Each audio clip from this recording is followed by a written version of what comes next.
Mengenal Ustaz Yusuf Ismail Al-Hadi, Ketua Aramatria Jakarta tahun 2000. Pimpinan dan pendiri Pondok Pesantren Mualaf Al-Hadi, Gunung Kidul, Yogyakarta. Kelahiran Jakarta, dilahirkan dari keluarga Kristen yang taat. Bapaknya pendeta dan ibunya penginjil, dan sempat menjadi penginjil Yoniur dengan nama Yurei Yonatan Fulcher dan mendapat hidayah. Sekeluarga bersahadat pada tanggal 1 Mei tahun 1994 di Depok, Jawa Barat oleh almarhum Ki Haji Ahmad Ridwan. Mengganti nama beliau menjadi Yusuf Ismail Al-Hadi. Simak tausiah perjalanan hidayah beliau. Jadi zaman jahiliyah saya, nama asli saya ya Yori Yonatan Fulcher, itu nama asli saya. Ya, Yori Yonatan Fulcher. Cerita sedikit lagi ya. Mama saya itu penginjil senior di gereja Pantai Costa Hosana namanya, di daerah Jembatan 2 Jakarta Barat. Murid dari seorang misionaris internasional dari Korea Selatan namanya Mr. Wong namanya. Ya. Nah, saya pribadi saya juga lumayan pernah mengenyam pendidikan misionaris atau penginjil. Saya dulu sekolah penginjilan atau sekolah misionaris di sekolah namanya International Student of Bible Society di Jakarta Barat. Jadi sekolah penginjil internasional, ya, pusatnya di New York, Amerika, cabangnya di Jakarta Barat. Saya sekolah di situ 2 tahun, kurang rampung, alhamdulillah keburu masuk Islam. Sebelum lanjut, jangan lupa like, subscribe, share, dan tekan tanda loncengnya.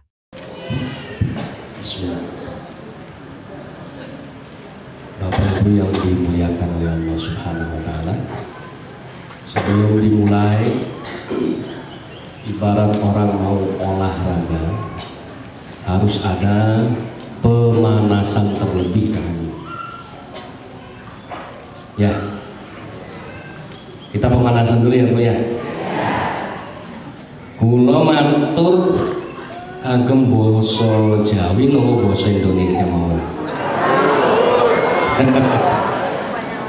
Kalau saya ngomong pakai bahasa Jawa itu lucu, karena saya ya lahir besar di Jakarta, tapi sekarang saya tinggal di Kabupaten Gunung Kidul, Yogyakarta, mendirikan pondok pesantren namanya Pondok Pesantren Al-Hadi. Karena di Jakarta sudah kebanyakan Ustadz kampung dari daerah semuanya lari ke Jakarta, pengen terkenal, pengen masuk TV. Sementara daerah-daerah minus seperti Gunung Kidul lebih banyak pastor dan pendeta daripada ustadz. Itulah sebabnya saya hijrah pindah ke Gunung Kidul. Tapi nanti barangkali mohon maaf, kita bikin kesepakatan dulu.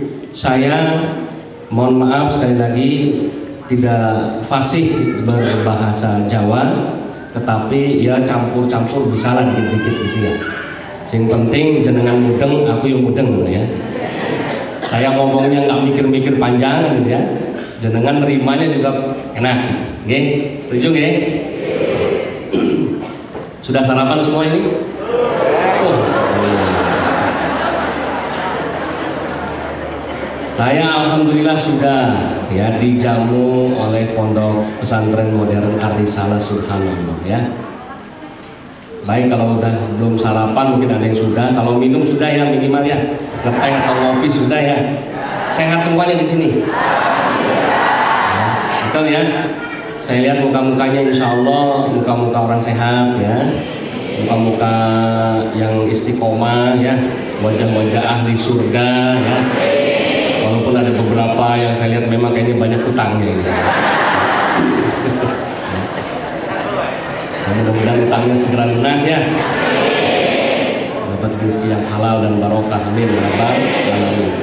Bapak Ibu yang dimuliakan oleh Allah Subhanahu wa Ta'ala, kalau sehat maka pemanasan yang akan saya lakukan ini berhubungan dengan kesehatan panjenengan semua. Kalau bukan sehat tidak bisa ikut pemanasan ini. Maka syaratnya kudu sehat ya, sehat jasmani dan sehat rohaninya ya. Nah, kalau orang sehat itu bisa membedakan mana makanan yang enak dan makanan yang nggak enak, betul? Terus Pak, makanan enak, makanan nggak enak, ngerti bedanya, ya nggak? Tapi kalau orang sakit, enak nggak enak, udah nggak bisa bedain.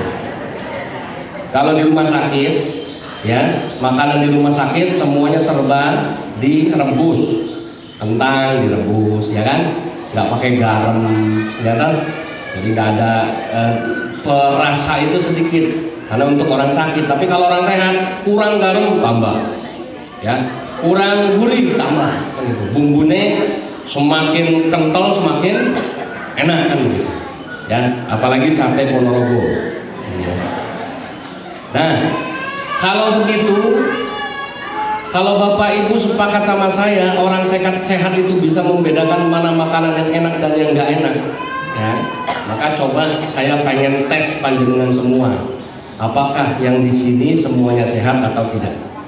Ya, coba ya. Dengan misalnya sekarang bapak-bapak dulu, bapak-bapak dikasih minum teh sama ibunya, tapi tehnya teh basi, mau nggak minum? Ya, nggak mau ya.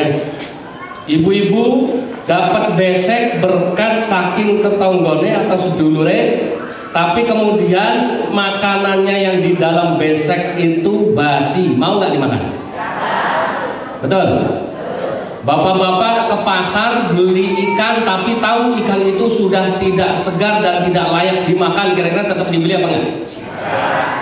Ibu-ibu tahu ini ayam disembelih tidak pakai bismillah, kemudian ayamnya pun ayam tiren alias mati kemarin, masih mau dibeli atau tidak? Walaupun harganya murah. Daging sapi karena sapinya itu mati bukan karena disembelih ya, mati karena sakit, harganya sekilo cuma 30.000, mau beli? Udah. Ya, karena samanya makan bangkai kan gitu. Berarti sehat semua. Alhamdulillah.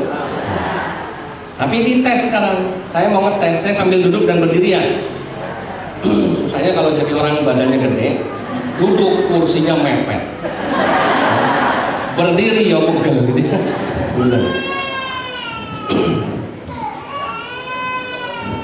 Saya mau kita bikin tes ya, ujian ya, ujian ini anggap sekarang sedang jadi santri ahli salat gitu ya.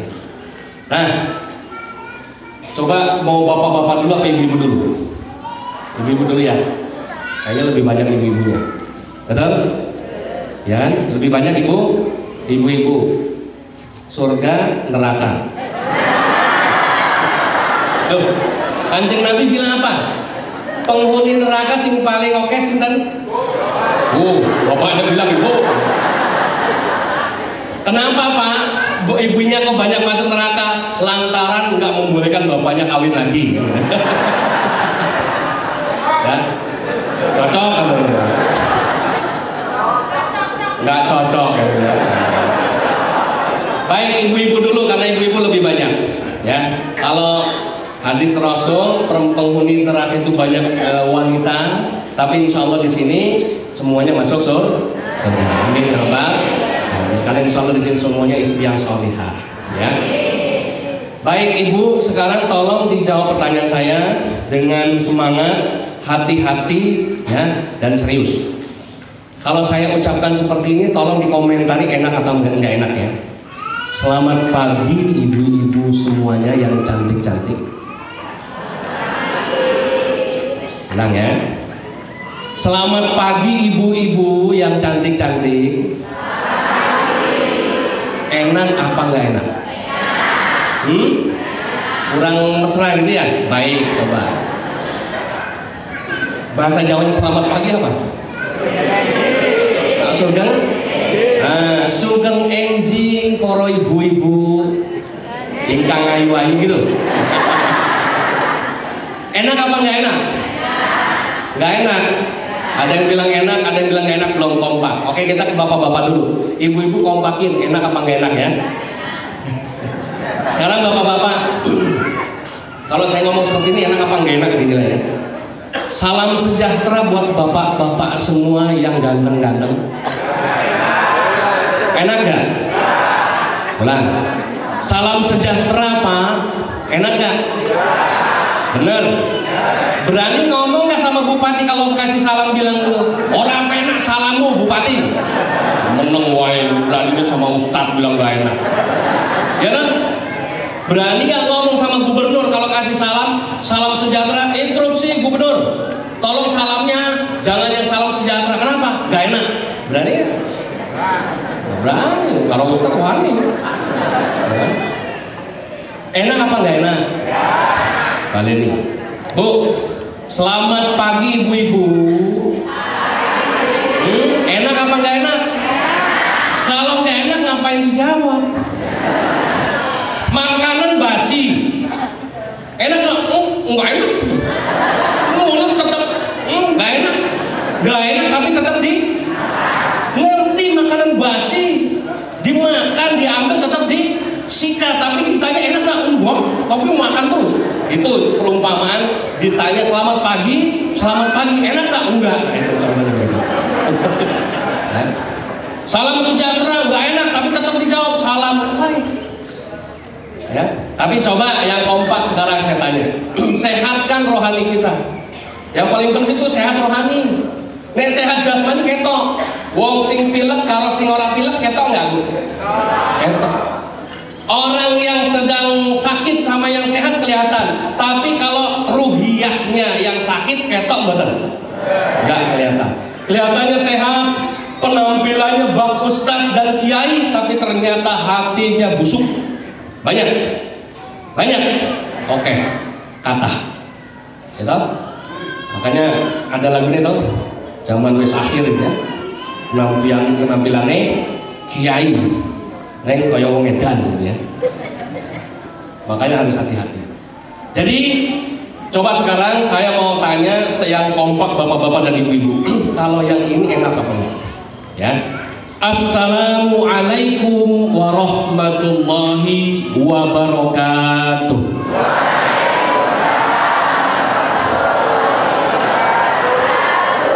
Enak apa enggak?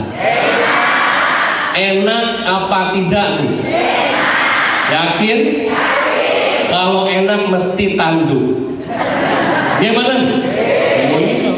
Oh, enak makanannya, boleh saya nambah Bu?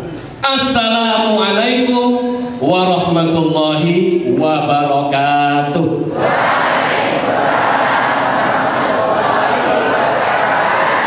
Amin. Enak mana sama selamat pagi Bu? Enak assalamualaikum. Enak mana Pak? Assalamualaikum sama salam sejahtera. Assalamualaikum. Betul? Itulah orang yang sehat jasmani dan rohaninya. Dia bukan cuma bisa membedakan makanan yang fisik, tapi yang tidak kelihatan pun, yang cuma sekedar ucapan pun dia bisa membedakan. Kalau yang dari Islam pasti enak. Kalau yang bukan dari Islam mesti enggak enak. Ini kebalik sekarang Pak. Kebalik. Orang Islam ini sudah pada taraf tingkat kurang ajar sama agamanya Timin. Kenapa? Islam ketemu Islam, dia tahu itu Pak Haji, itu Bu Haji. Ketemu bukan assalamualaikum, Pak Haji, apa kabar? Ya kan? Tapi sebaliknya, Cina punya toko emas, lihat Pak Haji datang belanja di warungnya, di tokonya, assalamualaikum Pak Haji. Tuh, ikhwali tuh, dan dising kafir, dan dising musuh ini siapa yang mana coba kalian?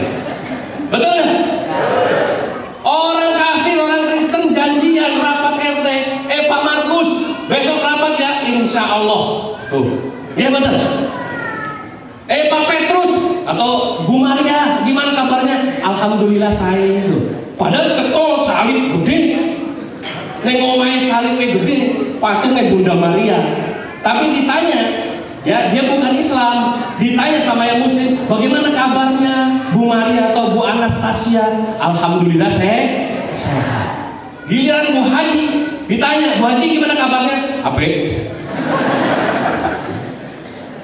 Ini zaman sudah kebolak.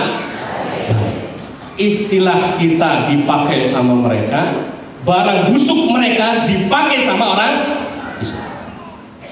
Mana berani pejabat Muslim dengan tegas hanya pakai assalamualaikum warahmatullahi wabarakatuh saja. Ya, mesti orang yang beli-beli. Selamat pagi, salam sejahtera. Nggak ada yang berani. Mungkin ada nanti satu dua ya. Mudah-mudahan dari hari salam muncul pemimpin-pemimpin yang berani, tegas. Karena yang dari muslim itu disukai sama orang kafir sesungguhnya. Makanan-makanan halal sekarang dicari sama orang-orang kafir itu. Kenapa? Mereka ngerti makanan yang wong Islam halal itu sehat dan menyehat. Produk-produk yang wong Islam, perbankan syariah digoleki kalau wong kafir. Makanya lihat bank kafir yang konvensional tidak ada yang tidak buka divisi syariah. Betul nggak? Ini kembali kita ini. Ya, mereka berlomba-lomba pakai produk kita ini malah pakai barang busuknya mereka. Ibu bapak rahimahullah, wis panas apa belum? Udah panas apa belum? Itu namanya pemanasan ya. Kalau pemanasan cuma loyo-loyo nggak seru. Baik, alhamdulillahirabbil alamin. Alhamdulillahilladzi wa kafa. Wassalatu wassalamu ala nabiyil mustafa wa ala alihi wa sahbihi ahli sidqi wal wafa. Amma ba'du fa ya ibadallah ittaqullaha haqqa tuqatih wa la tamutunna illa wa antum muslimun. Rabbi a'udzubika min hamazati syayatin wa a'udzubika rabbi ayyahdurun. Shadaqallahul adzim. Bapak Ibu yang dimuliakan oleh Allah Subhanahu wa taala, kita panjatkan puja dan puji syukur kehadirat Tuhan kita yang esa dan maha kuasa. Tidak ada yang lain yang kita sembah kecuali hanya Allah. Kita mintai pertolongannya dan selalu senantiasa kita mohon bimbingannya agar kita selalu berada di jalan Islam, jalan yang lurus. Maka mudah-mudahan yang hadir di sini semua adalah orang-orang yang akidahnya lurus. Amin ya rabbal alamin. Sholawat teriring salam semoga terlimpah dan tercurah kepada uswah hasanah junjungan kita, Nabi kita tercinta Nabi Muhammad sallallahu alaihi wasallam beserta keluarga, sahabat dan para pengikutnya. Mudah-mudahan kita semua sebagai umat-umatnya yang akan mendapatkan syafaatnya di yaumul kiamat. Ibu dan bapak yang dimuliakan oleh Allah, kita ta'aruf terlebih dahulu. Tak kenal maka tak sayang, kan begitu ya. Jadi supaya lebih kenal. Sopo tau sing ceramah kuwi yang matanya sipit, wongel lemun, kulit tereng gitu ya. Aku kok orang tahu apa bahasa Jawanya apa susah nih mikir. Belum pernah ketemu ya. Lihat mukanya di TV juga nggak ada. Di baliho-baliho pinggir jalan apalagi gitu ya. Siapa kan ini ya? Baik. Nama saya ini ada dua. Nama lahir dan nama muslim ya. Sebab saya ini pernah hidup di dua zaman ya. Zaman jahiliyah ya, dan zaman Islamiyah ya. Zaman yang penuh kegelapan dan kemudian sekarang insya Allah zaman yang penuh dengan terang hidayah dari Allah Subhanahu wa taala ya. Jadi zaman jahiliyah saya, nama asli saya ya Yori Yonatan Forse, itu nama asli saya ya, Yori Yonatan Forse. Kemudian nama hijrah saya, nama muslim saya Yusuf Ismail Al-Hadid, itu nama muslim saya ya. Bagus yang mana Pak? Yang jahiliyah apa sing saiki? Ya. Orang kalau belum tahu dari namanya kok Ustadz Yusuf Ismail Al-Hadid, mesti dikirane wonge wis tuwa, jenggote dawa kan ya, putih kan gitu ya. Ternyata kok kok kayak gitu ya. Ya, inilah muka saya yang sebenarnya, tidak pakai topeng dan tidak pakai make up ya. Sebab apa? Saya bersyukur ya, walaupun prihatin ya. Dulu gitu. Makanya dulu papa saya cerita sedikit lagi ya. Mama saya itu penginjil senior di gereja Pantai Costa Hosana namanya, di daerah Jembatan 2 Jakarta Barat. Murid dari seorang misionaris internasional dari Korea Selatan namanya Mr. Wong namanya. Ya. Nah, saya pribadi juga lumayan pernah mengenyam pendidikan misionaris atau penginjil. Saya dulu sekolah penginjilan atau sekolah misionaris di sekolah namanya International Student of Bible Society di Jakarta Barat. Jadi sekolah penginjil internasional ya, pusatnya di New York Amerika, cabangnya di Jakarta Barat. Saya sekolah di situ 2 tahun, belum rampung, alhamdulillah keburu masuk Islam ya. Nah, jadi itu Kenapa saya sebut orang Islam itu yang paling gampang diiming-imingi? Nah, saya barangkali ngasih tips supaya jenengan waspada dan hati-hati.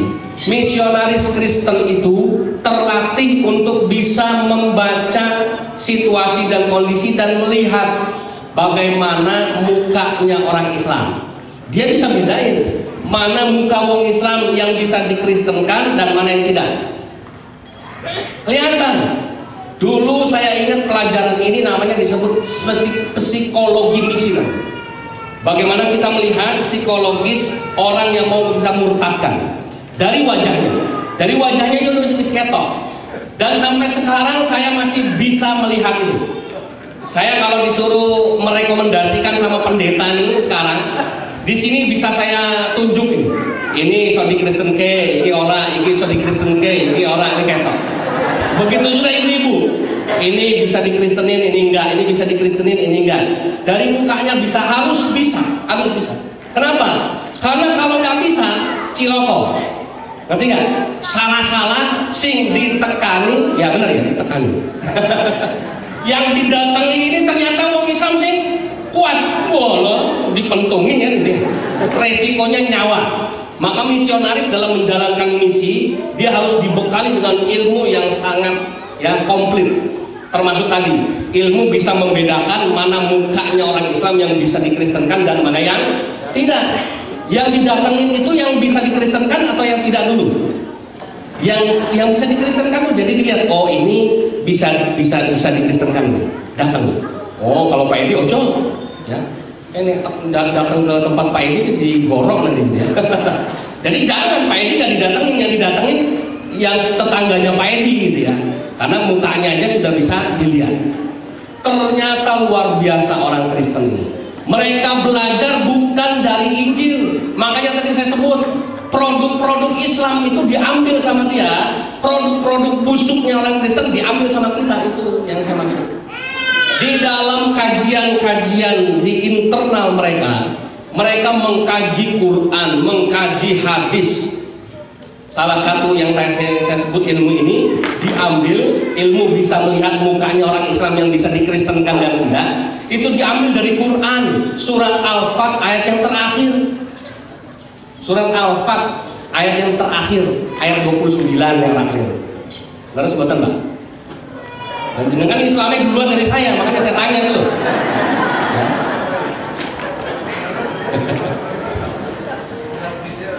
Ya. Jadi surat Al-Fat ayat yang terakhir itu bunyinya begini, ya. Kalau nggak salah apa nih, makanya tolong Bapak Ibu yang Islamnya duluan, ya, cek ya.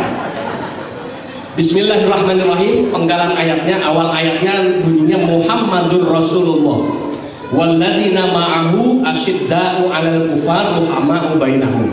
Ini awal ayatnya. Muhammad itu Rasulullah dan orang yang mengikuti Nabi Muhammad adalah orang yang asyidda 'alal kufar ruhama'u bainahum. Punya sifat tegas terhadap wong kafir dan berkasih sayang terhadap sesama muslim. Lalu sekarang ayat ini udah dibalik. Sama wong kafir hormat, pendeta luar biasa, tunduk mungkuk. Kalau wong Islam sedulure dhewe cuma beda Muhammadiyah sama NU kerengan. Ya betul. Ya, jadi ayat ini udah terbalik ya. Nah, kemudian seterusnya ayat itu ada panjangannya, di tengahnya ada kata-kata begini. Simahum fi wujuhihim min atharis sujud. Betul? Ya. Artinya kurang lebih, dan terdapat tanda-tanda bekas sujud pada wajah mereka. Siapa merekanya? Orang-orang yang mengikuti Nabi Muhammad. Siapa? Umat Nabi Muhammad. Siapa? Ya kita ini bapak ibu saya umat Nabi Muhammad. Jadi umat Nabi itu cirine ada bekas sujud pada wajah mereka, betul nggak? Nah, kalau di kita di tengah-tengah umat Islam, di internal umat Islam, ayat ini dipahami seperti ini kebanyakan. Delok, nek wong batu ireng, opo meneh ono loro, kuwi mesti ahli sholat kan gitu. Ya enggak? Iya, padahal saya punya teman pendeta namanya Andreas Kemal Bulo, batu ireng ini pendeta. Orang tahu sholat tapi jidatnya hitam. Berarti kan nggak cocok penafsiran ayat cuma sekedar seperti ini. Orang Kristen belajar tafsir, ternyata mereka punya rumus dan punya ilmu, belajar dari Al-Quran, dapat ilmu. Apa?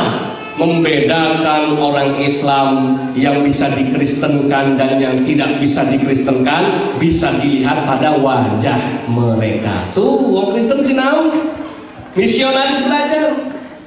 Oh, mukanya buta, kan itu. Ketok ngendi wong sing rajin sholat sama orang yang tidak pernah sholat, kelihatan nggak? Kelihatan. Biar orangnya hitam, tapi kalau rajin sholat mukanya bersinar. Betul? Bersinar bukan cuma lorong gitu, bukan. Tapi wajahnya enak kelihatan. Mukanya butek wis oke, utangnya masalahnya semakin melilit. Nah, itu yang didatengin sama orang Kristen, ngerti? Ya, ini yang bisa dikristenkan. Tapi walaupun banyak buta, banyak masalah, tapi dia menjaga iman takwanya pada Allah, tawakal pada Allah, terus istiqomah dalam ibadah, tetap angel, nggak bisa kelihatan mukanya. Ya, lihat mukanya putus asa, penuh penderitaan, banyak ngegrundel karena Gusti Allah, ya kan? Terutama ibu-ibu gitu kan. Ya. Kalau banyak utang, sajadahnya udah digelar jam 12 malam. Sholat duhanya mempeng 12 rakaat. Begitu utangnya lunas, sholat duha yo bablas. Ya kan? Sholat subuh yang diganti dijamak sama sholat duha. Karena subuhnya siangan. Ya kan? Tengah malam bukan bangun sholat, numpang kencing ke kamar mandi. Ya, namanya ngeledek malaikat musgaya. Alhamdulillah ya Allah, hambamu mau mendirikan sholat. Jebule metu saka kamar mandi bali meneh ning kamar turu. Mereka ngeledek malaikat musgaya arep sholat malah cuma numpang nguyuh kan gitu ya. Jadi ternyata rupanya ilmu kita orang Islam ini banyak dipakai sama orang-orang Kristen. Kita dikasih barang busuk sama mereka. Barang kita yang berharga, ilmu kita, produk-produk kita dipakai sama mereka. Ya. Nah, Bapak Ibu rahimahullah, ya. Jadi alhamdulillah kami sekeluarga mendapatkan hidayah masuk Islam. Ya. Caranya bagaimana? Ini pengajian ini sangat singkat sebenarnya ya. Waktunya nggak cukup, tapi insya Allah mudah-mudahan ini bukan perjumpaan kita yang pertama dan yang terakhir, ya. Tapi pertama dan seterusnya kan ya. Makanya kesan pertama akan saya buat begitu menggoda. Selanjutnya terserah panitia. Nek arep ngundang meneh ya aku teko kan ya. Nek orang ngundang meneh ya ora apa-apa kan gitu. Yang pasti saya sering bilang saya ini Ustadz jelangkung. Datang nggak perlu dijemput, pulang nggak perlu diantar. Saya datang sendiri, pulang sendiri, nggak perlu mikirin macam-macam. Bismillah niatnya karena Allah, ngaji itu niatnya karena Gusti Allah, niatnya bukan karena amplop. Saya sering marah kalau ditanya Ustaz berapa tarifnya, emangnya saya toge di pasar ya, sekilo saon ono harganya enak aja ya. Ilmu dari Allah itu harganya tak ternilai, jadi saya tidak mengharap dan tidak membutuhkan uang ya. Makanya di Al-Hadid, di pesantren saya ada 3 pesantren sekarang, Pondok Pesantren Al-Hadid 1, Pondok Pesantren Al-Hadid 2, dan Pondok Pesantren Al-Hadid 3. Yang 2 di Gunung Kidul, yang 1 di Jakarta. Semuanya gratis, nggak bayar. Nggak spesial pun saya mau terima uang dari wali santri. 100 perak pun saya nggak mau. Ya. Berkali-kali ada orang tua santri yang coba membujuk, merayu saya mau coba bayar, saya bilang nggak mau. Niat masukin anak di sini niatnya karena Allah. Saya nggak mau gara-gara duit, niat saya jadi bengkok, jadi berubah. Duit itu kadang bisa jadi setan, gitu ya. Dan duit itu yang mencegah keberhasilan saya dalam mendidik santri. Itu saya, gitu ya. Karena saya lebih senang, saya ikhtiar, saya kerja, peras keringat, banting tulang, saya biayai semua kebutuhan yang ada di pondok, ustadznya, ya, santrinya, pengurusnya, semuanya. Ya, karena ini kebanggaan saya di hadapan Allah Subhanahu wa Ta'ala. Dari mana? Min haitsula yahtasib, itu saya amalin ya, dari jalan yang tidak pernah disangka-sangka sama manusia. Saya nggak pernah bikin proposal, tidak pernah bikin surat permohonan, yang mesti kecewa. Bikin proposal antrine ya Allah, dhuwure samene belum tentu dibaca, ya toh. Bikin anggaran nggak kira-kira, yang direalisasi ACC cuma Mending separuh, seperempat aja belum tentu ya toh. Ya. Bikin surat permohonan sama manusia, wah mengecewakan hasilnya. Ada bismillah ya Allah. Saya kalau ada masalah lari sama Allah. Tolong hambamu ya Allah. Nasrul minallah wa fathul qarib, yakin kepada Allah pertolongannya, yakin pada Allah kemenangannya, itu yang saya amalkan. Dan alhamdulillah Allah kasih mudahan pada saya. Ya, minta doanya mudah-mudahan istiqomah. Itu yang paling berat. Nggih. Bapak Ibu rahimakumullah. Jadi saya cerita masuk Islamnya aja dulu untuk pertemuan awal ini gitu ya. Cerita masuk Islamnya, nanti berikutnya sebenarnya banyak yang lebih seru, yang bagus-bagus ya. Yang niat saya cerita ini untuk memberi semangat kepada saudara muslim saya. Karena konon katanya ada cerita, kalau Islam dari lahir ini kadang-kadang sok melempem, ya, kurang semangat, tidak bergairah, gitu ya. Tapi ilmu alam, walah semangat, katanya begitu ya. Ya ada benernya juga, ada juga yang enggak, gitu ya. Karena buktinya di pesantren Al-Hadid 2, itu pusat rehabilitasi akidah dan akhlak. Saya banyak merehabilitasi mualaf-mualaf yang bermasalah. Ya misal contoh, namanya Franciscus Edwin Santana, Katolik, ketangkep ya sama salah satu ormas Islam, digebuki. Kenapa? Karena jual sertifikat masuk Islam, keliling dari satu masjid ke masjid yang lain, ngaku mualaf, sono nanti pindah daerah, ngaku mualaf ini. Padahal masuk Islamnya udah 4 tahun, tapi ngakunya sini mualaf baru masuk Islam, kok disahadatkan meneh masjid liane gitu. Ya. Kemudian datang ke satu orang dapat amplop, karena orang kasihan ya, dapat cerita ini, dapat amplop lagi, dipukuli orang, ya mukanya bonyok, ntar ngarang pindah ke masjid, dapat duit banyak. Ngarang cerita, saya dipukuli keluarga saya yang Nasrani, yang Kristen, ini buktinya bonyok-bonyok, ada digebukin tamir masjid. Lantaran ngaku sih, malah habis digebuki, dapat duit lebih banyak. Oh ini mualaf bermasalah, bawa ke tempat saya kalau di Ponorogo ada seperti ini. Ya, bawa tempat saya, jangan dapat amal jariah karena nganter mualaf bermasalah kan ya. Saya dapat amal jariah karena saya membina mualaf ini biar jangan jadi mualaf yang gelandangan kemana-mana, tapi menjadi mualaf yang bisa jadi aset buat umat, aset buat dakwah, bisa terjun dalam perjuangan membela agama Allah Subhanahu wa taala. Nah itu ya, itu tugas saya ya. Nah, Bapak Ibu yang dimuliakan oleh Allah Subhanahu wa taala, saya masuk Islam ya bukan yang pertama. Yang pertama masuk Islam dikasih hidayah oleh Allah Subhanahu wa taala itu papa saya terlebih dahulu. Ya. Jadi papa saya dulu yang dipanggil sama Allah masuk Islam. Kalau saya dulu mungkin nasib saya seperti mualaf yang lain. Saya masuk Islam, bapak saya belum tentu masuk Islam, ibu saya belum tentu masuk Islam. Ya. Tapi alhamdulillah yang masuk Islam pertama justru papa saya, yang pendeta itu. Papa saya masuk Islam di usia 55 tahun. Ya, di puncak karir tadi ya. Tapi ketika dia sedang banyak prestasinya, tapi prestasi dosanya tadi yang saya sebut ya. Nah, dia sebagai pendeta senior di Jakarta, kemudian pendeta yang sangat dihormati, bahkan sampai zaman waktu itu papa saya itu dekat dengan yang namanya Ibu Tin Soeharto. Gereja di Taman Mini, ada gereja besar dibangun, gereja Advent hari ke-7 itu bisa berdiri lantaran lobby yang dilakukan oleh papa saya ya. Dan banyak gereja-gereja besar di Jakarta karena kebetulan papa saya memang orang pinter, bisa bahasa Belanda, bisa bahasa Inggris, bisa bahasa Cina, cuma dia nggak sempat belajar bahasa Arab gitu aja ya. Karena masuk Islam baru 9 tahun, kemudian meninggal dunia dipanggil sama Allah Subhanahu wa taala. Itu papa saya. Nah, ketika di puncak karir dan puncak prestasinya, justru papa saya menemukan hidayah dari Allah Subhanahu wa taala. Bagaimana ceritanya? Saya akan cerita setelah pesan-pesan berikut ini. Ngelak Bu.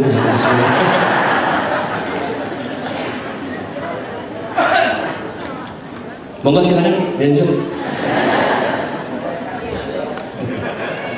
Ya, jadi awal kisahnya tahun 1988 waktu itu papa saya harus membaptis satu keluarga muslim. Masuk Islamnya 13 Januari tahun 94. Tapi prosesnya ya di sekitar akhir tahun 1988. Ketika itu papa saya harus membaptis satu keluarga muslim di daerah Kapuk Muara.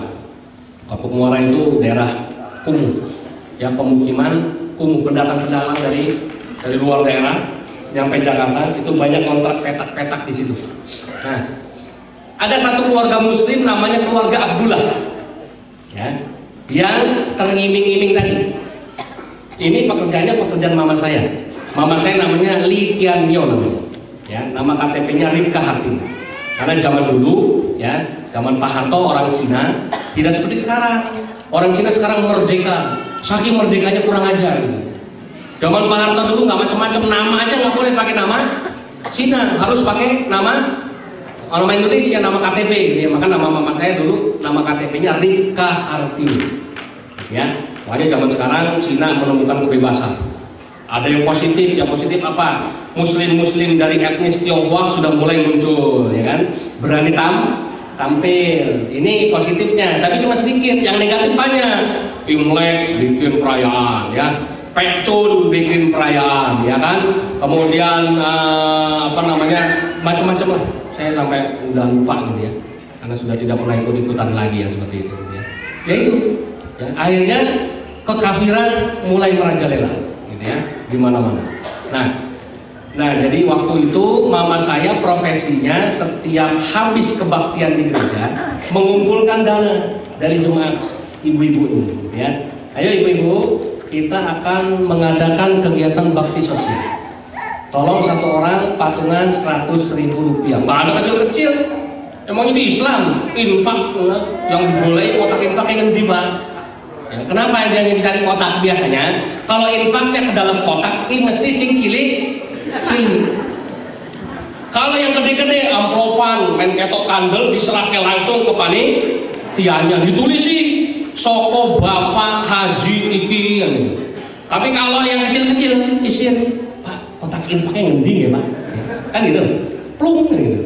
Makanya kalau Jumatan ya kan, itu kotak infak lewat jangan yang pakai yang dari kaleng, mengganggu kekhusyuan sholat. Kelontang. Kalau di gereja nggak ada sejarah gereja itu, orang gereja itu nyumbang tuh kecil, nggak ada. Maaf, saya bukan membandingkan, ini memberi semangat. Padahal yang punya ajaran zakat, infak, sodakoh itu siapa? Kita di Kristen nggak ada zakat, tidak diperintahkan sodakoh, nggak ada. Kita dijelaskan keutamaan sodakoh, ya itu Ustaz Yusuf Mansur ahlinya, bukan saya. Ya lah. Kalau dulu waktu bapak saya jadi pendeta khotbah di gereja karena 5 gereja, dia berarti 1 minggu keliling ke 5 gereja diatur semuanya. Sekali kebaktian jemaatnya itu 200 orang dan kebanyakan orang-orang Cina semua. Ya.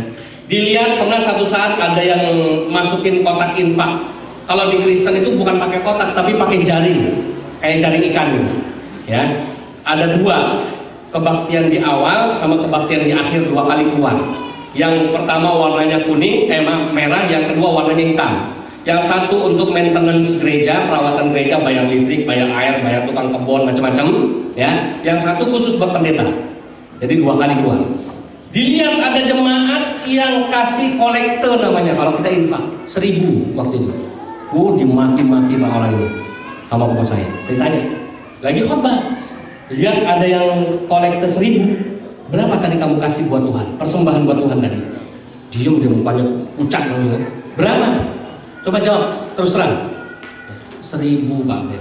1.000. Kamu kencing di terminal berapa itu? Bayarnya? Tahu dia. 1.000. Berarti kamu nyamakan kencing di terminal sama masuk surga? Kurang ajar.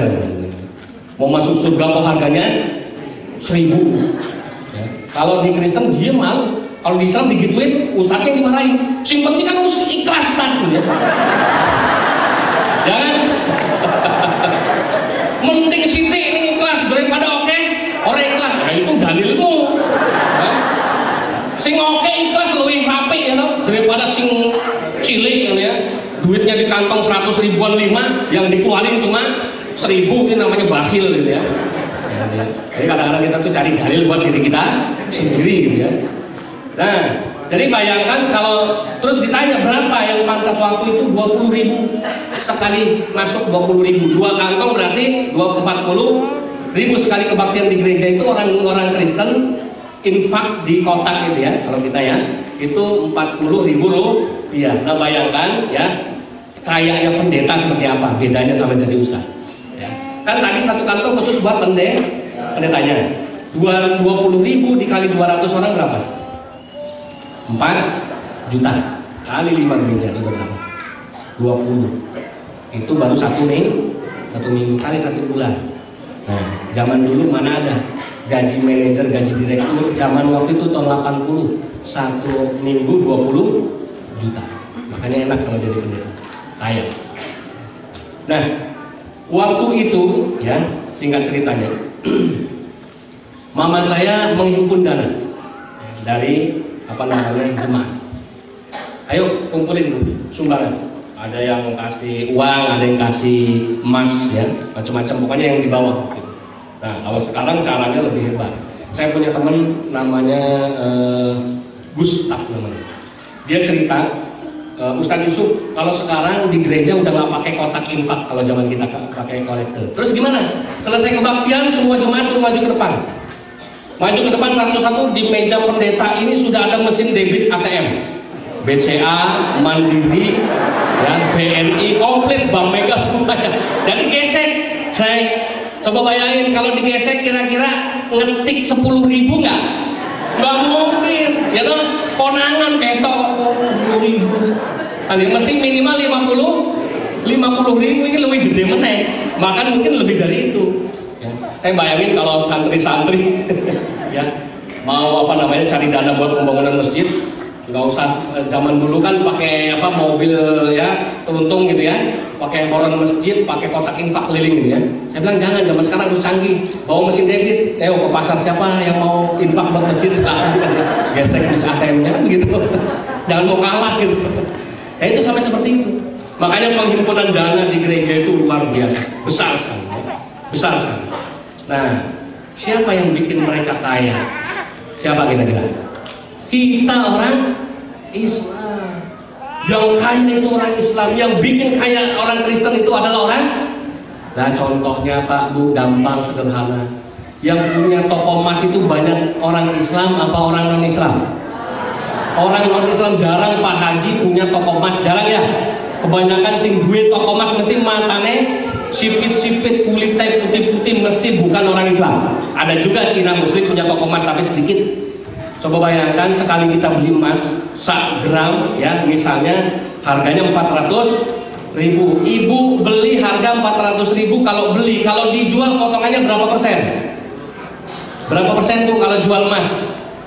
10? Betul 10% kan? Coba bayangin bank mana yang berani kasih bunga 10% selain toko emas orang Cina? Ada? Kita utang di bank ada 10% bunganya? Tidak ada. Tapi kita beli emas di toko Cina, potongannya 10%. Bayangkan batinnya 10%. Apa nggak kaya seperti itu? Ya toh? Yang bikin kaya mereka siapa? Kita yang beli emas itu, toko emas Cina itu semuanya tiap mau lebaran antri berjejer, itu ibu-ibu pakai jilbab semua. Nggak ada yang pakai salib, jarang. Berarti yang bikin mereka kaya itu adalah kita orang Islam. Masya Allah, gitu ya. Tapi kadang-kadang kita kalau sama agama pelit, kalau sama urusan dunianya, urusan sendiri, belanja itu nggak kira-kira. Tuku keperluan sendiri di Alfamart bisa habis 300.000. Tapi nyumbang acara maulid 100.000 aja udah merasa paling gede kan gitu. Nah inilah kita gitu. Nah akhirnya satu keluarga muslim ini namanya Pak Abdullah ini siap masuk Kristen karena sudah sering didatangin sama mama saya gitu ya, dibujuk rayu. Kebetulan si Abdullah ini keluarga miskin, bapaknya ya ini seorang pengangguran ya, istrinya cuma jadi babu cuci ya di tempat orang gitu ya, kuli cuci. Kemudian anak-anaknya putus sekolah. Gara-gara didatengin sama mama saya, anaknya bisa kembali sekolah ya. Kemudian istrinya suruh berhenti jadi kuli cuci ya, kemudian dikasih modal untuk bikin toko di rumah, bikin warung gitu ya. Bapaknya suaminya ditarik kerja di salah satu perusahaan jemaat gereja. Kita punya jemaat banyak. Oh ini tempat kamu butuh karyawan nggak? Sebetulnya sih enggak Pak Pendeta. Ini saya titip satu. calon jemaat kita. Oh iya siap masuk. Ya, itu begitu caranya. Ya, ada jemaat gereja sakit, ya sini panggil yang punya rumah sakit, yang punya klinik, tolong diobati. Apalagi ini ada orang Islam nih, target kita nih, sakit nggak punya biaya, bantu ya. Oh iya siap, gratis semuanya. Ustadz sakit masuk rumah sakit Islam malah larang bayar. Kenyataan loh, mana ada Ustadz masuk rumah sakit Islam gratis, dia tetap bayar. Ya. Tapi kalau di Kristen tidak bayar, gratis. Yang penting korbannya akhirnya masuk Kristen. Itu target mereka. Ya. Nah, itulah kurang lebih caranya. Papa saya akhirnya datang berkunjung ke rumahnya Abdullah karena Abdullah siap masuk Kristen. Kalau mau masuk Kristen tandanya harus dibaptis namanya ya. Jadi dibaptis dalam nama Bapa, Anak dan Roh Kudus, tandanya masuk Kristen. Tapi ngomong-ngomong waktunya kayaknya udah habis ya. Nah, biasanya kan cuma 1 jam toh. Bener nih, lanjutin. Nah, baik ya. Saya lanjutin. Kemudian akhirnya Abdullah siap masuk Kristen. Papa saya datang berkunjung ke rumahnya Abdullah. Datang ke rumahnya Abdullah, kemudian papa saya tanya, Abdullah betul kamu mau masuk Kristen? Iya Pak Pendeta. Atas dasar apa? Keinginan saya sendiri. Kamu sudah yakin? Yakin. Tidak ada yang maksa kamu? Tidak ada. Kamu masuk Kristen karena keyakinan kamu? Iya Pak Pendeta. Kenapa? Ya alasannya apa? Karena saya jadi orang Islam stres Pak Pendeta. Kenapa stres? Sekarang Pak Pendeta, saya tuh jadi Islam puluhan tahun. Ya, banyak orang-orang Islam yang saya kenal kaya-kaya, ya, banyak Pak Haji, tapi nggak ada yang datang sampai ke rumah saya. Ini kok ada orang Kristen nggak saya kenal rutin mau bantu saya hidup saya. Ya udah saya pikir, ya, saya kayaknya udah lebih mantap, lebih nyaman jadi orang Kristen. Ya, karena udah sering dibantu tadi. Ya, akhirnya sudahlah, bapak saya memberi semangat, memantapkan. Akhirnya singkat ceritanya, bapak saya kasih syarat sama Abdullah. Kalau kamu mau masuk Kristen Abdullah, tolong atribut-atribut Islam di rumahmu ini dicopot semuanya, diturunkan. Besok saya ganti dengan atribut Islam. Ya kan beda ya rumahnya orang Kristen sama rumah orang Islam. Kalau rumahnya Pak Edi mesti ada kaligrafinya, ya kan? Ya kemudian kalender, ayat-ayat Quran. Mau masuk jangan masuk sebelum memberi salam. Itu kan contoh atribut-atribut Islam. Misalnya ada gambar kota Mekah, itu Islam. Kalau yang Kristen mesti ada salibnya. Nek wong Katolik mesti ada patung Bunda Marianya, kan begitu ya. Itu tuh perbedaan atribut Islam dan Kristen dari rumah. Jadi kita masuk rumah orang, ono anjingnya misalnya, ono asune, berarti ini kemungkinan orang Kristen. Kalau rumah Haji Ayub Abdullah ada anjingnya, orang tanda tanya. Gitu. Kalau ada anjingnya mesti orang Kristen. Itu contohnya. Baik Pak Pendeta, diturunkan itu kaligrafi-kaligrafi yang nempel di dinding rumahnya ya. Nah, ketika proses copot-mencopot dan penurunan atribut ini ada satu kaligrafi dalam bahasa Arab yang kira-kira panjangnya 15 cm, lebarnya 5 cm ya. Semacam itu ya kaligrafi. Cuma di dinding rumahnya lebih kecil, nggak segede itu ya. Kira-kira lebar 5 cm, panjangnya 15 cm lah ya. Nah, karena itu berbentuk stiker, ketika dicopot itu robek. Kemudian papa saya tanya sama Abdullah, ya, karena dia nyopotnya kok kayak koyangnya gitu. Abdullah itu tulisan apa? Itu namanya kaligrafi Arab Pak Pendeta. Apa itu kaligrafi Arab itu? Ya biasanya ayat-ayat ya, yang kemudian di bahasa Arab kemudian diukir. Oh gitu. Itu isinya apa? Ya bunyinya gimana? Oh ini kalimat syahadat Pak Pendeta. Oh ya, apa itu kalimat syahadat? Kalimat syahadat itu dasar imannya orang Islam. Bagaimana bunyinya? Asyhadu alla ilaha illallah. Oh, jangan, kamu jangan baca mantra-mantra itu. Artinya aja, terjemahnya aja. Oh, artinya tiada Tuhan selain Allah, Muhammad utusan Allah. Oh, cuma itu aja isinya. Iya, singkat ya. Iya Pak Pendeta. Oke, coba nanti saya ganti kaligrafi Kristen di sini. Ada Kristen juga punya kaligrafi, cuma nggak tulisan Arab, ya. Misalnya akulah jalan kebenaran dan hidup, kata Yesus begitu. Ya. Matius pasal sekian ayat sekian. Itu contoh kaligrafi Kristen. Nanti saya kasih salib di sini. Kalau ada salib di sini, setan-setan semuanya lari di rumah. Ya, rezeki akan datang kumpul sama kamu. Oh, gitu ya. Itulah orang Kristen. Makanya mereka bangga sama salib dipakai kemana-mana. Dracula aja sampai takut sama Nonton film tuh, wah, kobong langsung, ya kan? Tapi menarik, ada pendeta mau berkunjung ke pesantren saya. Masuk pesantren saya itu tidak seperti ini kan pondok modern, subhanallah, tadi saya diajak keliling, wah luar biasa. Lahannya itu gede banget, 11 hektar. Saya sampai sekarang membebaskan lahan 3 hektar aja sampai ke 4 tempot. Ya. Pada harga tanah di Gunung Kidul jauh lebih murah daripada di sini. Ya, di sini berapa semeternya Anda? Berapa Pak semeternya di Ponorogo ini? Wah, larang. Luar biasa. Di Gunung Kidul tempat saya itu cuma Rp25.000 per meter perseginya sampai saat ini. Ya. Ini saya mau membebaskan 7.164, baru terkumpul dana baru untuk 2.000. Susah nyarinya. Tapi saya menikmati itu, inilah perjuangan menjadi seorang Muslim. Di gereja gampang, tinggal kedip aja ting, duit itu turun berber gitu. Tapi kalau jadi Islam, saya harus berdoa dengan sungguh-sungguh. Saya harus minta sama Allah, saya harus dekat dulu sama Allah. Ya Allah, bantu hamba, ya Allah, tolong hamba, ya Allah, baru Allah tolong.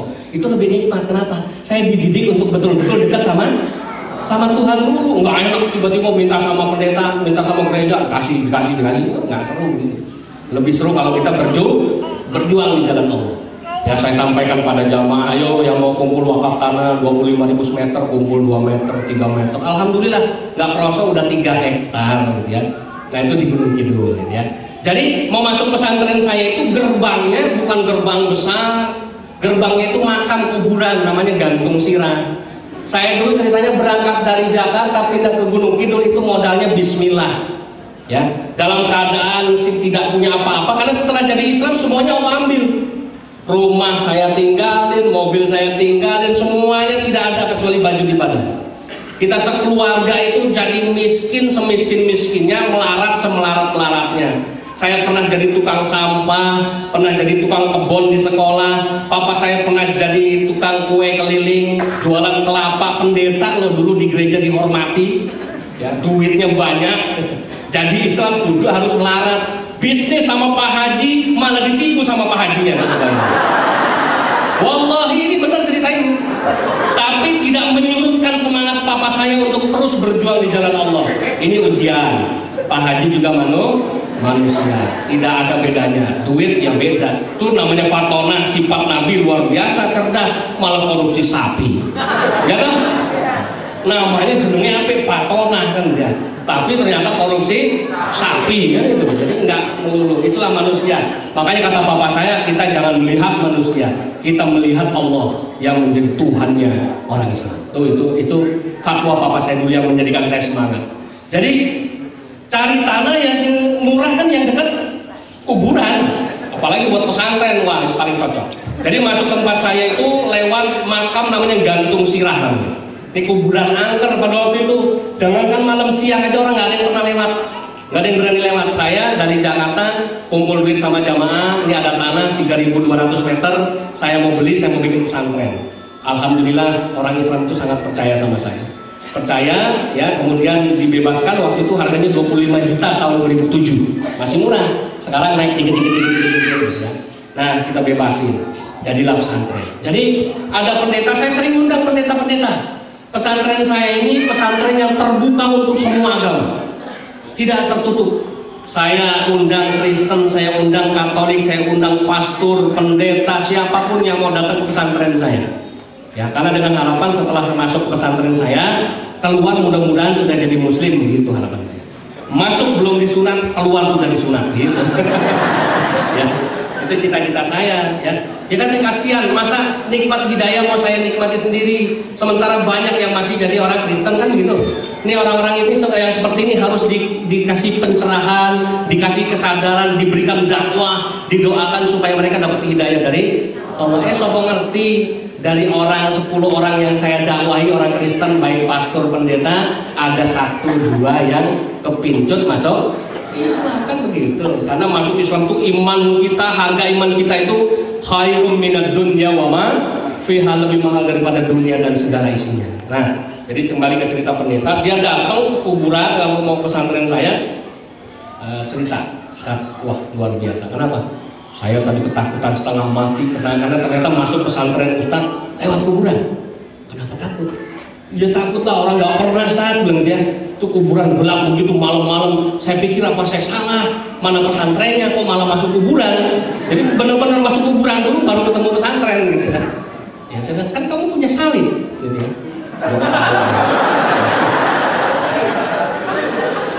Rupanya bisik-bisik tetangga ya, mungkin ini si pendeta kalah sakti gitu ya. Ini apa intermezzo sedikit. Jadi mereka meyakini membanggakan salib sebagai juru selamat mereka, tapi mereka lupa. Ya, mereka lupa. Tidak semua setan bisa ditaklukkan sama salib. Contoh apa? Pocong. Orang Kristen kalau lihat pocong jangan coba-coba ngeluarin salib, nggak mempan. Begitu dia lihat pocong dikasih salib di depan mukanya pun pocongnya malah tahlil. Kenapa? Karena yang dipocong itu orang Islam. Kenapa Dracula takut sama salib? Karena Dracula yang mati model pakai dasi, pakai peti mati itu bukan orang Islam, ya bolongnya dewe makanya ngerti dewe. Makanya kalau dikasih sama pocong nggak takut, pocong malah tahlil. La ilaha illallah. Ya. Jadi dikasih salib di rumah, doktrinnya bisa menghilangkan setan. Bisa, wah luar biasa kan lihat orang Kristen kalau berdoa ya. Yang buta bisa melihat, yang tuli bisa mendengar, yang lumpuh bisa berjalan. Pernah dengar ini? Kalau di TV itu luar biasa, semuanya pakai kuasa salib menurut mereka. Nah ini. Dan begitu juga dulu dengan papa saya. Singkat ceritanya akhirnya, oke Abdullah, selesai semua proses copot mencopot, minggu besok kamu dibaptis, nanti kita jemput. Sekarang saya pamit pulang. Baik Pak Pendeta, pamit pulang papa saya. Di dalam perjalanan di mobil dari rumah Abdullah menuju ke rumah, terjadi sesuatu yang luar biasa yang dialami papa saya. Ini awal hidayahnya. Ya. Papa saya tiba-tiba mendengar suara yang berbunyi, tiada Tuhan selain Allah, Muhammad utusan Allah. Sekali, dua kali, papa saya masih cuek. Dianggap ini mungkin saya masih terngiang-ngiang suaranya si Abdullah tadi, waktu copot kalimat syahadat tadi, kaligrafi. Terus semakin jauh suaranya semakin kencang dan semakin jelas, tiada Tuhan selain Allah, Muhammad utusan Allah. Terus berulang seperti itu. Tiada Tuhan selain Allah, Muhammad utusan Allah. Tiada Tuhan selain Allah, Muhammad utusan Allah. Terus diulang-ulang. Lama-lama papa saya mulai mikir, ini di mobil saya sendiri. Ini bukan suaranya Abdullah, tapi suaranya persis kalimatnya seperti yang diucapkan si Abdullah. Mungkin saya berhalusinasi, masih ditepis lagi, masih dilawan. Nah, cuekin aja, nggak usah diambil pusing. Terus jalan. Suara ini nggak semakin hilang, malah semakin kenceng, semakin sering, dan semakin jelas. Tiada Tuhan selain Allah, Muhammad utusan Allah. Tiada Tuhan selain Allah, Muhammad utusan Allah. Wah, di sini mulai papa saya merinding ketakutan. Berhentikan mobil, dia berdoa. Ya, kenapa dia ketakutan? Papa saya bilang, ini jangan-jangan setan Arab marah sama saya. Sebab tadi tulisan itu dicopot, disobek, mungkin marah, makanya ngikutin saya dan sekarang menggoda saya. Akhirnya berdoa. Ya, kalau dulu berdoanya begini, tangannya dilipat. Kalau sekarang setelah jadi muslim, tangannya begini. Makanya saya paling marah kalau ada orang Islam berdoa kayak tangannya kayak orang keplek, orang stroke. Ya, masa berdoa begini? Ada yang berdoa begini. Ini ngapain? Berdoa itu menengadahkan tangan. Makanya orang Islam doanya dikabulkan. Ya, ujibud da'wat tadda'i idza da'an, kata Allah kan itu surat Al-Baqarah.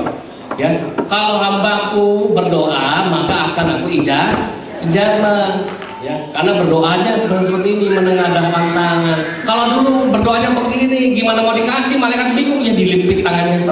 Mau dikasih, kok dilipit tangannya. Kalau orang Islam berdoa begini, wah seneng malaikat kasih. Kurang banyak, makin nombok, dikai meneh. Dikai meneh.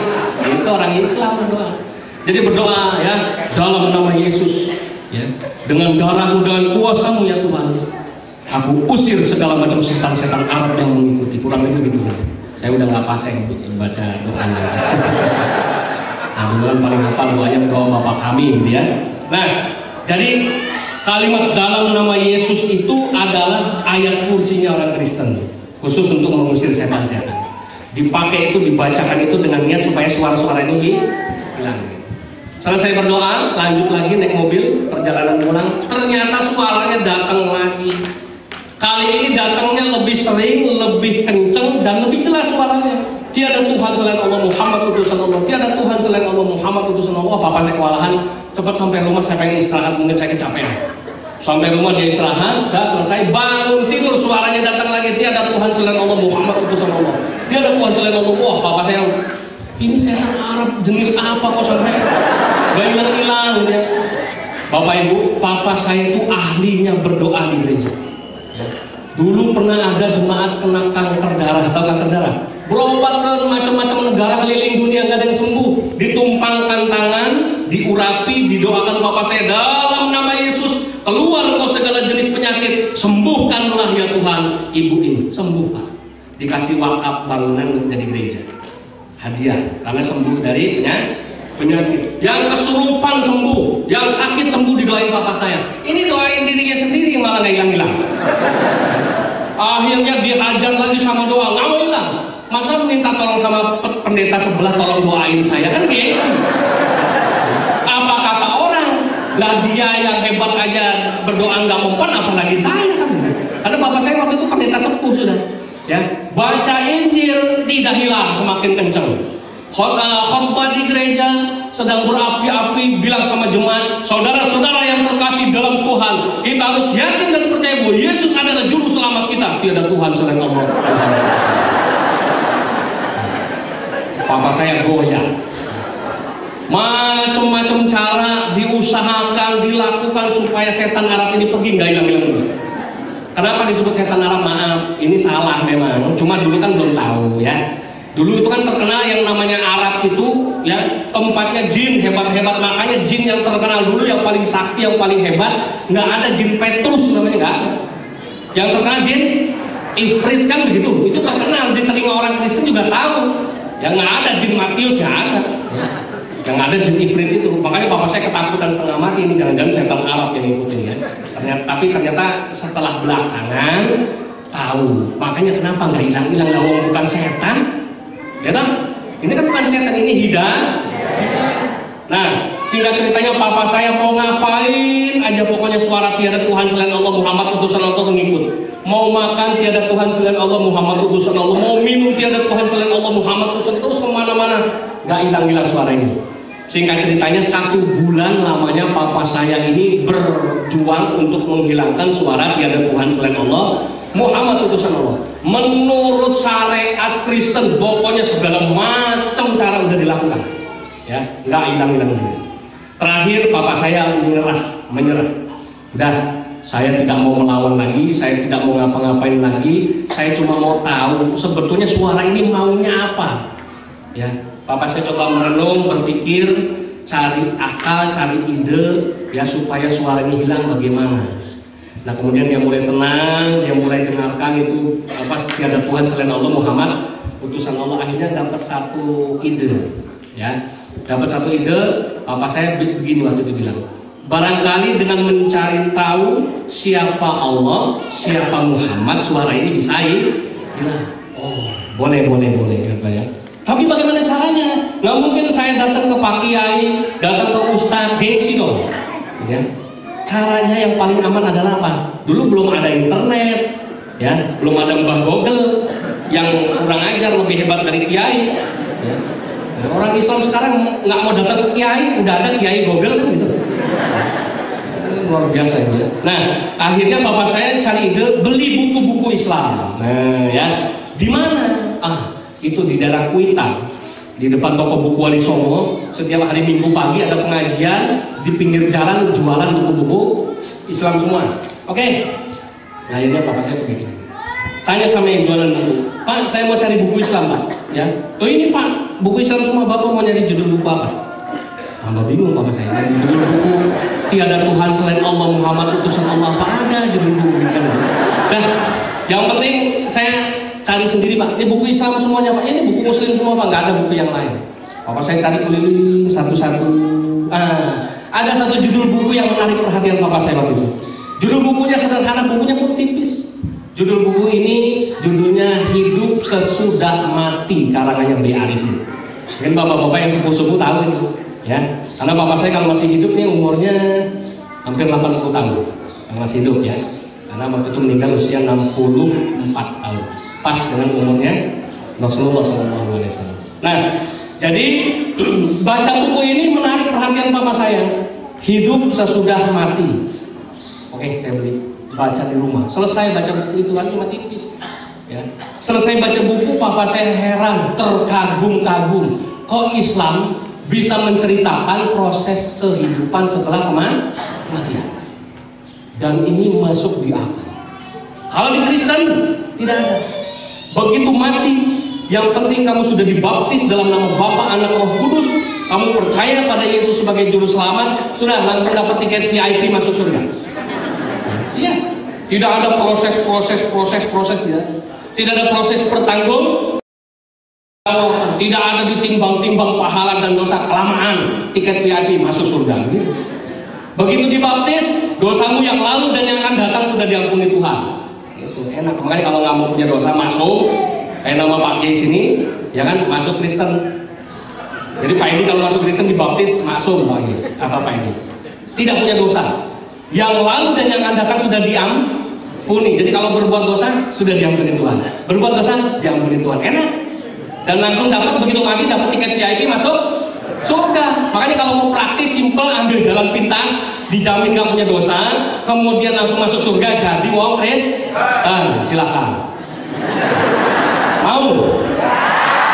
Surga ini dewe kan gitu ya. Yang mengklaim itu kan dirinya sendiri. Surganya yang mana yang bohong ngerti? Ya kan? Kalau di Islam tidak. Semua itu harus melewati proses-proses, ya kan? La tarkabunna tabaqan an tabaq. Di Islam itu semuanya bertahap. Alam demi alam harus kita lewati, ya. Kejadian demi kejadian harus kita tapaki ibarat tangga. Nah, nanti endingnya adalah mudah-mudahan kita semua kumpul di surga Allah Subhanahu wa taala. Begitu di Islam. Jadi papa saya tertarik, ini buku kok bisa menerangkan dengan begitu hebat, luar biasa. Padahal kecil bukunya. Dari situ kemudian papa saya mikir lagi, kalau B. Arifin bisa mengupas rahasia kehidupan setelah kematian dengan begini hebat, berdasarkan dalil yang ditulis di situ, Quran kan ini ya. Bagaimana seandainya kalau saya baca Al-Qurannya langsung? Beli lagi. Pak, saya mau beli Al-Quran, Pak. Kitab suci orang Islam. Ini Pak, guys, sekian bayar pulang. Ya. Sampai di rumah dia udah senang mau baca Quran. Dibuka selembar. Loh. Ini kok mantra-mantra semua. Gak bisa dibaca, bingung. Wah, saya salah beli. Karena mau balik lagi ke enak itu kan mau tanya masnya apa, dapat ide. Tetangga rumah ada namanya Pak Lukman, orang Cirebon, orang Islam. Datang. Pak Lukman, Pak Pendeta, apa kabar? Ini saya minta tolong. Ini Quran bukan Pak? Ya ini itu Quran. Kok Pak Pendeta bawa Quran gitu? Bapak saya nggak bisa nakal. Enggak, saya harus mengajar studi komparasi antara Quran dan Injil. Nah, ketika saya mau belajar Quran, saya mau baca, kok saya nggak bisa baca. Coba sini Pak Pendeta. Dilihat, oh bukannya ini. Saya tukar ya. Yang punya saya buat Bapak, yang ini buat saya. Boleh? Diambil yang terjemah. Kasih Bapak saya, dibuka. Nah, ini baru saya bisa baca. Yaudah, itu buat Bapak, ini buat saya. Dan ditukar. Sampai di rumah, dibaca Al-Quran terjemah itu. Dari mulai surat Al-Fatihah, Al-Baqarah, Ali Imran, An-Nisa, Al-Maidah, terus sampai anak selesai. Khatam Quran terjemahan sekali. Komentarnya apa? Dia pengen baca lagi. Ulang lagi baca lagi. Khatam lagi 2 kali.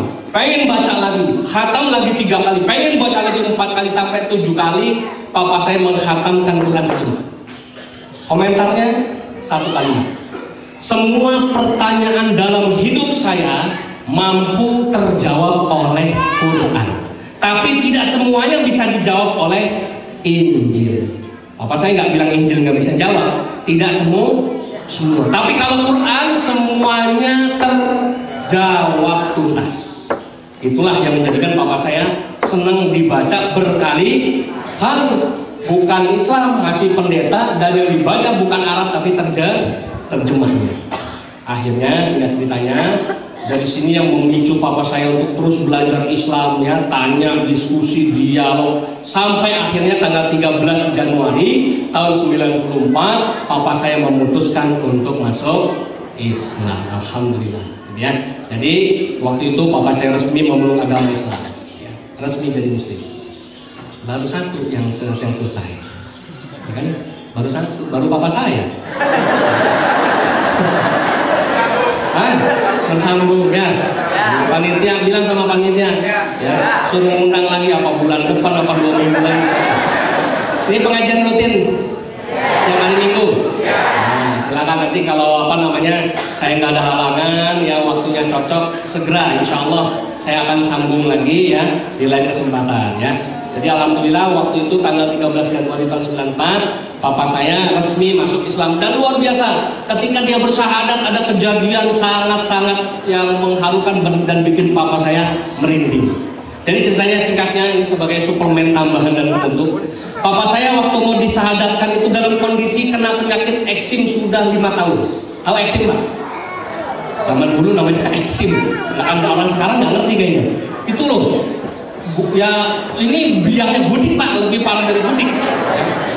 Ya, pokoknya gatel, penyakit kulit gatel sampai blonyok, tahu blonyok di telapak kaki sebelah kiri. Ini diobatin macam-macam ke segala macam rumah sakit nggak sembuh-sembuh. Terakhir sampai putus asanya papa saya itu ada orang dulu kalau bikin aspal itu dibakar pakai pek namanya ya. Tahu campuran aspal itu Pak? Panas mendidih, digentong kan, dibakar, diambil, ditempel di kaki itu udah nggak kerasa. Ya, saat padahal itu panas dan enak, gatalnya hilang, panas sangat, gatal luar biasa. Jadi jalannya pincang, kondisi kaki sedang diperban. Kemudian yang kedua sedang sakit gigi bengkak-bengkaknya. Saya dijemput ya sama bapak-bapak haji yang takmir masjid sampai di Masjid Al-Qobaiyah namanya. Ya, diumumkan bahwa akan masuk Islam seorang pendeta namanya ini, tolong jamaah nanti kumpul untuk menyaksikan masuk Islam pada sholat isya. Kumpullah semua itu ketua MUI, Pak Camatnya semua menyaksikan ya, karena ada pendeta masuk Islam. Waktu mau dibimbing 2 kalimat syahadat, bapak saya bilang, Pak Kiai saya dari tadi nahan sakit gigi ya. Pak Kiai Haji Ahmad Irfan, Ketua Majelis Ulama Indonesia Kota Depok waktu itu. Oh Pak Rudi sedikit gigi ya, oke. Coba ambil air putih sama Pak Kiai, nggak tahu didoain apa gitu ya. Waktu itu kan saya belum muda gitu ya. Dikasih minum sama bapak saya. Minum dulu Pak, Bismillah. Ya, minum sama bapak saya. Terus nggak lama 5 menit kemudian itu gigi yang sakit copot. Nggak tahu gimana itu ceritanya gitu ya. Atas izin Allah. Dan setelah papa saya masuk Islam, ya kira-kira seminggu eksimnya yang sakit itu mengering sembuh.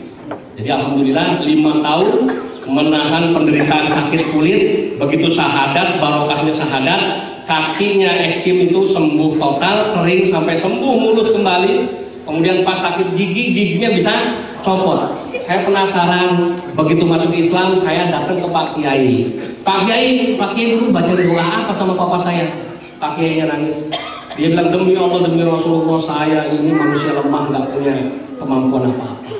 Waktu itu ketika lihat papa kamu sakit gigi, saya cuma spontan ambil air, saya baca Fatihah, suruh minum. Ya, saya bukan orang sakti, saya bukan bisa nyembuhin orang, nggak pernah. Tapi nggak tahu kenapa waktu tiba-tiba copot itu bukan urusan saya. Jadi kamu besok tanya aja sama Allah. Ya, itu begitu malah. Nah, itulah alhamdulillah ya, barokahnya kalimat syahadat. Mungkin kalau udah lama dikejar-kejar kalah sama kalimat syahadat gitu loh. Jadi dikasih bonus begitu syahadat langsung sakit giginya copot, sembuh, kakinya juga semua, alhamdulillah ya. Nah, barangkali itu dulu yang bisa saya sampaikan. Nah, bagi Bapak Ibu yang nanti mau tahu lebih banyak tentang saya di belakang sama anak istri itu ada buku karangan saya yang tadi dibawa sama Ustadz, ya Allah lupa namanya, Ustadz Darmuji ya. Itu judul bukunya Menghalau Misionaris dan Misi Sucinya Mengkristenkan Dunia. Dan saya bukan jualan buku. Saya sengaja tulis buku ya, ini cara saya nyari dana. Saya kan tadi bilang saya anti bikin proposal, saya nggak pernah bikin surat permohonan, tapi saya bikin hasil karya. Hasil karya ini saya barter ya.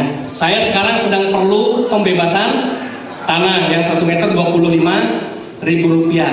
Monggo jenengan itu niatkan ambil buku itu buat bantu saya beli tanah. Silakan, mau dihargai 1 meter boleh, mau dihargai 2 meter juga boleh. Pokoknya ambil buku itu, saya niatnya ini saya mau wakaf tanah tunai 50.000, berarti dapat 2 meter ya. Mau ambil 2 buku silakan, terserah aja Ya, terserah. Tapi karena jumlahnya terbatas, saran saya satu-satu ya.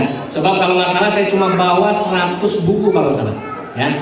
Jadi itu ya. Maka silakan yang mau beramal jariah. Saya tidak minta, tapi saya menawarkan tadi ya. Hasil karya saya, tapi niatnya untuk pembebasan lahan. Wah, saya tadi diajak jalan-jalan sambil berdoa. Ya Allah, kalau Al-Hadid kayak pondok pesantren modern Arisalah punya lahan sampai 11 hektar, amin. Saya dalam hati begitu terus tadi itu. Ya, di Gunung Kidul sekarang baru 3 hektar, mudah-mudahan besok 2 tahun, 3 tahun lagi bisa seperti Arisalah, amin ya Rabbal. Kita berdoa ya, mudah-mudahan doa kita dijawab oleh Allah Subhanahu Wa Taala, dosa kita diampuni dan kita selalu dibimbing oleh Allah Subhanahu Wa Taala di jalannya, amin ya Rabbal alamin. Astaghfirullahaladzim, astaghfirullahaladzim, astaghfirullahaladzim. A'udzu billahi minasyaitonir rajim. Bismillahirrahmanirrahim. Alhamdulillahirabbil alamin, hamdan syakirin, hamdan na'imin, hamdan yuwafi ni'amah wa yukafiru mazidah. Ya Rabbana lakal hamdu kama yanbaghi li jalali wajhikal karimi wa 'azimi sultanik. Allahumma shalli ala sayyidina Muhammad wa ala ali sayyidina Muhammad. Allahumma taqabbal minna innaka antas samiul alim wa tub 'alaina ya Allah ya Maulana innaka antat tawwabur rahim. Allahumma ighfir lana dhunubana wa liwalidayna warhamhuma kama rabbayana shighara wa li jami'il muslimina wal muslimat wal mu'minina wal mu'minat al ahya'i minhum wal amwat innaka sami'un qaribun mujibud da'wat wa ya qadiyal hajat. Allahumma innaka qulta ud'uni astajib lakum wa innaka la tukhliful mi'ad wa inna nas'aluka kama hadaitana lil Islam wa anna tanzi'ahu hatta tatawaffana bi anna muslimin. Allahumma a'inna ala dzikrika wa syukrika wa husna ibadatik. Allahumma ya muqallibal qulub sabbit qulubana ala dinik. Allahumma ya musyarrifal qulub syarrif qulubana ala ta'atik. Allahumma ya alima ma fis sudur akhrijna ya Allah minadh zulumati ilan nur. Rabbana zalamna anfusana wa illam taghfir lana wa tarhamna lanakunanna minal khasirin. Rabbana atina fid dunya hasanah wa fil akhirati hasanah wa qina adzabannar wa adkhilna jannata ma'al abrar ya aziz ya ghaffar ya rabbal alamin. Subhana rabbika rabbil izzati amma yasifun wassalamun alal mursalin walhamdulillahi rabbil alamin. Terima kasih, mohon maaf, beribu maaf kalau ada salah ucap, salah tingkah dari saya. Yang benar datang dari Allah, yang salah dari saya pribadi. Dan tolong uminya dibantu hadir. Ingat ya tadi ya, ini jaga-jaga buku agat waga kagap taganaga, buku kagak di buku agat-agat. Nah, itu bahasa internasional di Al-Hadid begitu. Terima kasih. Billahi taufiq wal hidayah. Subhanakallahumma wa bihamdika asyhadu an la ilaha illa anta astaghfiruka wa atubu ilaik. Wassalamualaikum warahmatullahi wabarakatuh. Saya kembalikan kepada Ustaz Tarmizi. Terima kasih Ustaz Yusuf. Bapak Ibu, ingkang saesten buku karangan